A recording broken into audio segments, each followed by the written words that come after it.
Hi hello ನಮಸ್ತೆ, ಹೇಗಿದ್ದೀರಿ ಎಲ್ರು?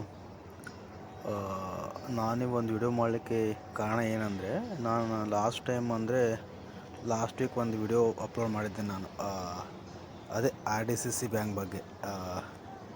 ಅದರಲ್ಲಿ ನಾನು ಮತ್ತೆ ಫೀಡಲ್ಲಿ ಬಂದು ಚೆಕ್ ಮಾಡಬೇಕಾದ್ರೆ ತುಂಬ ಜನ RDCC ಬ್ಯಾಂಕ್ ರಿಸಲ್ಟ್ ಯಾವಾಗ ಅಂತೇಳಿ ಚೆಕ್ ಮಾಡಿದರು. ಸೊ ಅದಕ್ಕೆ ನಾನು ಇವಾಗ ರಿಸಲ್ಟ್ ಬಗ್ಗೆ ಸ್ವಲ್ಪ ನಿಮಗೆ ಮಾಹಿತಿ ಕೊಡೋಣ ಅಂತೇಳಿ ವಿಡಿಯೋ ಮಾಡ್ತಾಯಿದ್ದೀನಿ. ಆ್ಯಕ್ಚುಲಿ ಅವರು ಫೆಬ್ರವರಿ 28ಕ್ಕೆ ರಿಸಲ್ಟ್ ಬಿಟ್ಟಾಗ, ಆಮೇಲೆ ಮಾರ್ಚ್ 2ಕ್ಕೋ 3ಕ್ಕೋ ಅವರು ಮತ್ತು ಏನು ಅಬ್ಜೆಕ್ಷನ್ ಬಿಡ್ತಾರೆ. ಅಬ್ಜೆಕ್ಷನ್ ಬಿಟ್ಟಾಗ 5ರ ತನಕ ಇರ್ತದೆ, ಮಾರ್ಚ್ 5ರ ತನಕ ಅಬ್ಜೆಕ್ಷನ್ ಇರ್ತದೆ, 5:30 ತನಕ ಇರುತ್ತೆ. ಅದಾದಮೇಲೆ ಒಂದು 4-5 ದಿನ ಬಿಟ್ಟು ಆ್ಯಕ್ಚುಲಿ ನಿನ್ನೆ ನೈಟ್ ಅವರ ಮತ್ತು ಯಾರ್ಯಾರು ಅಬ್ಜೆಕ್ಷನ್ ಹಾಕಿದ್ದಾರೆ ಅವರಿಗೆಲ್ಲ ರಿಸಲ್ಟ್ ಮತ್ತೆ ಬಿಡ್ತಾರೆ. ಅವ್ರು ರಿಸಲ್ಟ್ ಬಿಟ್ಟು ಅದರ ಜೊತೆಗೆ ಅವ್ರದ್ದು OMR ಶೀಟ್ ಕೂಡ ಕೊಟ್ಟವ್ರೆ. ಓಕೆನಾ? ಸೊ ಅಂದರೆ ಇವಾಗ ಆಲ್ಮೋಸ್ಟ್ ಎಲ್ಲರೂ ಎಕ್ಸಾಮ್ ಬರೆದಿದ್ದು ಫೆಬ್ರವರಿ 12, 13, 14 ಅಂದರೆ ಇವಾಗ ಆಲ್ಮೋಸ್ಟ್ ಮಾರ್ಚ್ ಇವತ್ತು 12, 13, 14 ಅಂತಂದರೆ ಆಲ್ಮೋಸ್ಟ್ ಒಂದು ಮಂತ್ ಆಯಿತು. ಸೊ ಇವಾಗ RDCC ಬ್ಯಾಂಕ್ ಆಗಲಿ ಅಥವಾ ಈ ಬ್ಯಾಂಕ್ಗಳದ್ದು ಪ್ರಾಸೆಸ್ ಹೇಗಿರುತ್ತೆ ಅಂತಂದರೆ, ವಿತಿನ್ 1.5 ಮಂತ್ ಒಳಗಡೆ ಎಲ್ಲ ಪ್ರಾಸೆಸ್ ಮುಗೀತದೆ. ಸೊ ಅಂದಾಗ ಇವಾಗ ಆಲ್ಮೋಸ್ಟ್ 1 ಮಂತ್ ಆಗಿ ಬಂತು. ಸೊ ಇವಾಗ ಆಲ್ಮೋಸ್ಟ್ ಅವರು ರಿಸಲ್ಟ್ ಕೂಡ ಅನೌನ್ಸ್ ಮಾಡಿದ್ದಾರೆ. ವಿತಿನ್ 15 ಡೇಸಲ್ಲೇ ರಿಸಲ್ಟ್ ಅನೌನ್ಸ್ ಮಾಡಿದರು. ಆಮೇಲೆ ಇವಾಗ ಅಬ್ಜೆಕ್ಷನ್ ಕೂಡ ಬಿಟ್ಟು ಅದು ಯಾರ್ಯಾರು ಹಾಕಿದ್ದೀರಿ ಅವ್ರದ್ದು ಕೂಡ ರಿಸಲ್ಟ್ ಅನೌನ್ಸ್ ಮಾಡಿದ್ದಾರೆ. ಸೊ ನೀವು ಯಾರಾದರೂ ಅಬ್ಜೆಕ್ಷನ್ ಹಾಕಿದರೆ ಅದನ್ನು ನಿಮ್ಮ ನಂಬರ್ ಮತ್ತು ಆಧಾರ್ ನಂಬರ್ ಹಾಕಿ ಚೆಕ್ ಮಾಡ್ಕೋಬೋದು. ಅಲ್ಲಿ ನಿಮ್ಮ ರಿಸಲ್ಟ್ ಬಂದಿರ್ತದೆ, ಅಷ್ಟೇ ಇದೆಯಾ ಅಥವಾ ಏನಾದರೂ ಹೆಚ್ಚು ಕಮ್ಮಿ ಆಗಿದೆಯಾ ಅಂಥೇಳಿ. ಸೊ ಅದು ಬಿಟ್ಟರೆ ಇವಾಗ ಇನ್ನು 1:5 ಲಿಸ್ಟ್ ಬಂದಾಗ ಐ ಥಿಂಕ್ ವಿತಿನ್ ಒಂದು 3-4 ದಿನದೊಳಗಡೆ ನಿಮ್ಮದು 1:5 ಬಿಡ್ಬೋದು. ಇಲ್ಲಾಂದರೆ ಅಬ್ಬಬ್ಬ ಅಂದರೆ 1 ವೀಕ್ ಆಗ್ಬೋದು ಅಷ್ಟೇ. ಈ ವೀಕ್ ಇಲ್ಲಾಂದರೆ ನೆಕ್ಸ್ಟ್ ಮಂಡೆಯಿಂದ ಆದರೂ ವಿತಿನ್ ವೀಕ್ ಒಳಗಡೆ ನಿಮ್ಮದು 1:5 ಲಿಸ್ಟ್ ಬಿಡೋ ಚಾನ್ಸಸ್ ಇದೆ. ಓಕೆ, ಸೊ ವರಿ ಮಾಡ್ಕೋಬೇಡಿ, ತಾಳ್ಮೆಯಿಂದ ಇರಿ. ಇವತ್ತಿಲ್ಲ ನಾಳೆ ಇಲ್ಲ, ನೆಕ್ಸ್ಟ್ ವೀಕ್ ಅಂತೂ ಪಕ್ಕನಿಂದ 1:5 ಲಿಸ್ಟ್ ಬಿಟ್ಟೇ ಬಿಡ್ತಾರೆ. ಆ್ಯಂಡ್ ಒನ್ ಮೋರ್, ಇಲ್ಲಿ ನಿಮಗೆ ಯಾರಿಗಾದರೂ 130+ ಆಗಿದ್ದರೆ, ನಾನಿಲ್ಲಿ ಹೇಳ್ತಿರೋದು ಹೆಚ್ಚಿಗೆ ಅಷ್ಟೇ, ಹೆಚ್ಚಿಗೆ ನೋಡಿಲ್ಲ. ಹೆಚ್ಚಿಗೆ ಬಂದಾಗ ನಿಮ್ಮದಲ್ಲಿ ಅಸಿಸ್ಟೆಂಟ್ ಗ್ರೇಡ್ 1ಗೆ 34 ಪೋಸ್ಟ್ ಇದ್ದಾವೆ, ಆಮೇಲೆ ಮ್ಯಾನೇಜರ್ಗೆ 11 ಪೋಸ್ಟ್ ಇದ್ದಾವೆ. ಸೊ ನೀವು ಇಲ್ಲಿ ಅಸಿಸ್ಟೆಂಟ್ ಗ್ರೇಡ್ 1ನಲ್ಲಿ ಯಾರಾದರೂ 130+ ಮಾಡ್ಕೊಂಡಿದ್ದರೆ ನೀವು 1:5 ಲಿಸ್ಟಲ್ಲಿ ಬರುತ್ತಂತೇಳಿ ನೀವು ಕಾನ್ಫಿಡೆಂಟ್ ಇಟ್ಕೋಬೋದು. ಆ್ಯಂಡ್ ನೀವು ಇಂಟರ್ವ್ಯೂ ಕೂಡ ಪ್ರಿಪ್ರೇಷನ್ ಮಾಡ್ಕೋಬೋದು.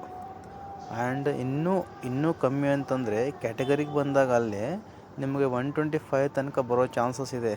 ಏನಕ್ಕಂದರೆ ಅಲ್ಲಿ ಟೋಟಲಿ 35 ಪೋಸ್ಟ್ ಇದೆ ಅಲ್ವಾ, 34 ಪೋಸ್ಟ್ ಇದೆಯಲ್ಲ, 34 ಪೋಸ್ಟ್ಗೆ ಅವ್ರು ಟೋಟಲಿ ಇನ್ಕ್ಲೂಡಿಂಗ್ ಲೇಡೀಸ್ ಮತ್ತು ಬಾಯ್ಸ್ ಎಲ್ಲರನ್ನೂ ಸೇರಿಸಿ 170 ಜನರನ್ನು ಕರಿಬೇಕಾಗತ್ತೆ ಇಂಟರ್ವ್ಯೂಗೆ. ಸೊ ಅಲ್ಲಿ GM ಅಲ್ಲಿ 2 ಪೋಸ್ಟ್ ಇದ್ದಾವೆ.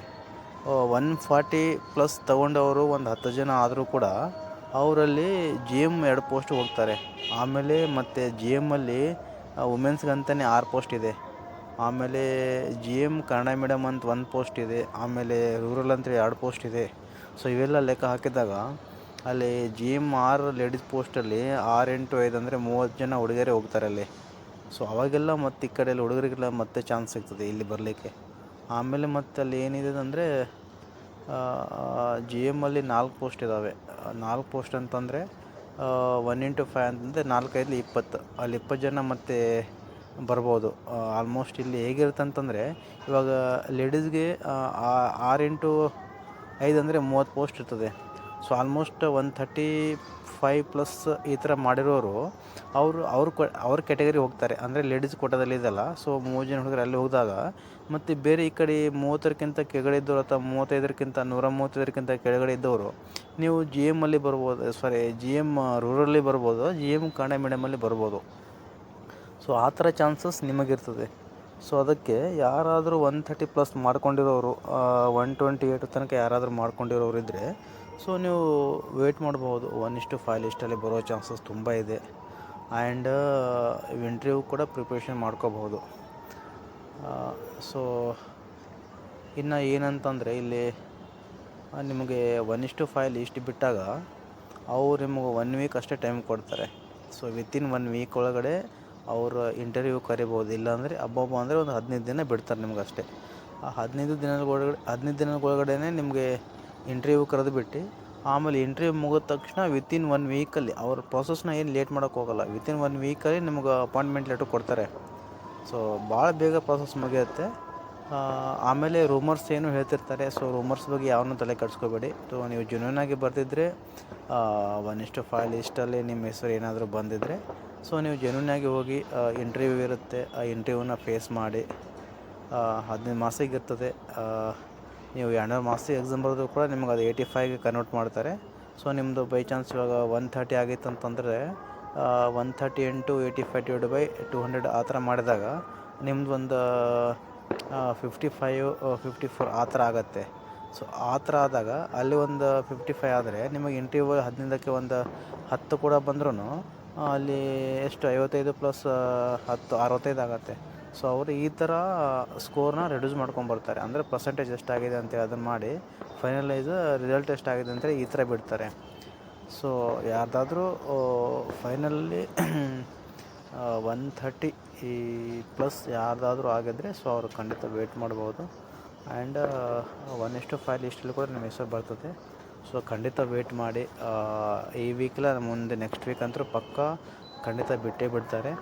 ಸೊ ಯಾರ್ದಾದ್ರೂ ಬಂದಿದ್ದರೆ ಖುಷಿಯಿಂದ ಇಂಟರ್ವ್ಯೂನ ಫೇಸ್ ಮಾಡಿ. ಸೊ ನೆಕ್ಸ್ಟ್ ನಾನು ಕೂಡ ಬರೆದಿದ್ದೇನೆ ಎಕ್ಸಾಮ್ನ.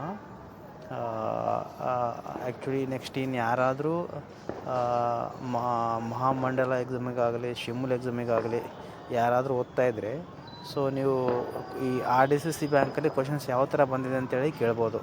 ಬಿಕಾಸ್ ನಾವು ಓದ್ಕೊಂಡು ಹೋಗಿದ್ದು ಬೇರೆ ಥರ ಇತ್ತು. ಸುಮ್ಮನೆ ಜಸ್ಟ್ ಬೇಸಿಕ್ಸ್ ಎಲ್ಲ ಓದ್ಕೊಂಡು ಹೋಗಿದ್ವಿ. ಬಟ್ ಅಲ್ಲಿ ಎಕ್ಸಾಮಲ್ಲಿ ಕೇಳಿದ ಕ್ವಶನ್ ಹೇಗಿತ್ತು ಅಂತಂದರೆ ತುಂಬ ವೆರೈಟಿ ಇತ್ತು. ಅಂದರೆ ಫುಲ್ ಒಂಥರ ಡಿಫಿಕಲ್ಟು ಇಲ್ಲ, ಫುಲ್ ಈಜಿನೂ ಇಲ್ಲ. ಒಂಥರ ಕನ್ಫ್ಯೂಸ್ ಮಾಡುವಂಥ ಕ್ವಶನ್ಸ್ ತುಂಬ ಕೇಳಿದರು. ಈ ಥರ ಬೇಸಿಕ್ಸ್ ಕೇಳ್ತಾರೆ, ಈ ಥರ ಲೈಕ್ ಸಹಕಾರ ಸಂಘ ಎಲ್ಲಿ ಹುಟ್ಟಿತ್ತು ಆ ಥರ ಕೇಳ್ತಾರೆ ಅಂತೇಳಿ ನೀವು ಇದು ಎಕ್ಸ್ಪೆಕ್ಟ್ ಮಾಡೋಕ್ಕೆ ಹೋಗಬೇಡಿ. ನೆಕ್ಸ್ಟ್ ಯಾರಾದರೂ ಶಿಮುಲ್ಗೆ ಓದ್ತಾ ಇರೋರು ಸೊ ನಮ್ಗೆ ಸ್ವಲ್ಪ ಕ್ವಶನ್ಸ್ ಗೊತ್ತಿದ್ದಾವೆ ಅಲ್ಲಿ ಯಾವ ಥರ ಕ್ವಶನ್ಸ್ ಕೇಳಿದ್ರು ಅಂತೇಳಿ. ಒಂದು ಕ್ವಶನ್ಸ್ ಯಾವ ಥರ ಇತ್ತು ಅಂತಂದರೆ RDCC ಬ್ಯಾಂಕಲ್ಲಿ ಇವಾಗ ರೈತರಾಗಲಿ ಯಾರಾಗಲಿ ಇವಾಗ ಚಿನ್ನವನ್ನು ಅಲ್ಲಿ ಬ್ಯಾಂಕಲ್ಲಿ ಹೋಗಿ ಇಡ್ತಾರಲ್ಲ. ಸೊ ಚಿನ್ನ ಮತ್ತು ಬೆಳ್ಳಿನ ಇಟ್ಟಾಗ ಆ ಬ್ಯಾಂಕ್ಗಳು ಎಷ್ಟು KG ತನಕ, ಅಂದರೆ ಎಷ್ಟು ಚಿನ್ನ ಎಷ್ಟು KG ಮತ್ತು ಬೆಳ್ಳಿ ಎಷ್ಟು KG ಅಂದರೆ ಆ ಥರ ಅದು ಎಷ್ಟು KG ತನಕ ತಮ್ಮಲ್ಲಿ ಇಟ್ಕೊಳ್ಳೋಕೆ ಅವ್ರಿಗೆ ಹಕ್ಕಿದೆ ಅಂತೇಳಿ ಆ ಥರ ಕ್ವಶನ್ಸ್ ಕೇಳಿದರು. ಅಂದರೆ ಚಿನ್ನ ಮತ್ತು ಬೆಳ್ಳಿ RDCC ಬ್ಯಾಂಕ್ಗಳು ಎಷ್ಟು KG ತನಕ ತಮ್ಮಲ್ಲಿ ಇಟ್ಕೋಬಹುದು ಆ ಲೆವೆಲಿಗೆ ಕ್ವಶನ್ಸ್ ಕೇಳಿದರು. ಬಟ್ ಈ ಕ್ವಶನ್ಸ್ ಯಾರಿಗೂ ಗೊತ್ತಿರಲಿಲ್ಲ, ಇವನ್ ನನಗೂ ಕೂಡ ಗೊತ್ತಿರಲಿಲ್ಲ. ಆ್ಯಂಡ್ ನಾವು ಓದ್ಕೊಂಡು ಹೋಗಿದ್ದು ಓನ್ಲಿ ಕರ್ನಾಟಕದಲ್ಲಿ ಅಷ್ಟೇ.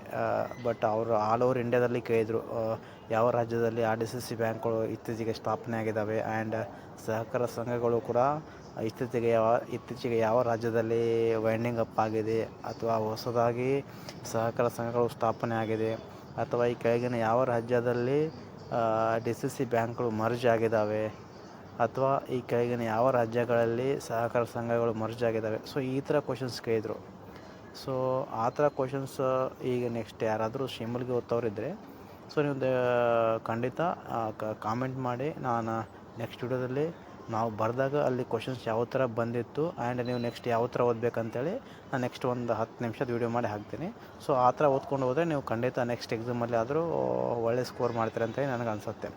ಬಿಕಾಸ್ ಲಾಸ್ಟ್ ಟೈಮ್ಸ್ ಎಲ್ಲ ಕ್ವಶನ್ ಪೇಪರ್ ರೆಫರ್ ಮಾಡಿದಾಗ ಅಲ್ಲಿ ಓನ್ಲಿ 1 ವರ್ಡ್ ಕ್ವಶನ್ ಇದೆ. 1 ವರ್ಡ್ ಕ್ವಶನ್ ಕೊಟ್ಟಿದ್ದಾರೆ ಅಷ್ಟೇ. ಸಹಕಾರ ಸಂಘ ಎಲ್ಲಿ ಸ್ಥಾಪನೆ ಆಯಿತು, ಈಗ RBI ಯಾವಾಗ ಸ್ಥಾಪನೆ ಆಯಿತು, ಆ ಥರ.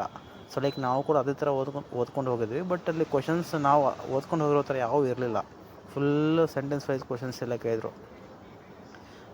ಅಸಿಸ್ಟೆಂಟ್ಗೂ ಅದೇ ಥರ ಕೇಳಿದರು ಆ್ಯಂಡ್ ಮ್ಯಾನೇಜರ್ಗೂ ಕೂಡ ಅದೇ ಥರ ಕೇಳಿದರು. ಸೊ ನೀವು ಕೂಡ ಅದೇ ಥರ ಓದ್ಕೊಂಡು ಹೋದರೆ ನೆಕ್ಸ್ಟ್ ನಿಮಗೆ ಗ್ರಾಹಕರ ಮಹಾಮಂಡಲ ಆಗಲಿ ಅಥವಾ ಶಿಮುಲ್ಗೆ ಆಗಲಿ ಸೊ ಹೆಲ್ಪ್ ಆಗುತ್ತೆ.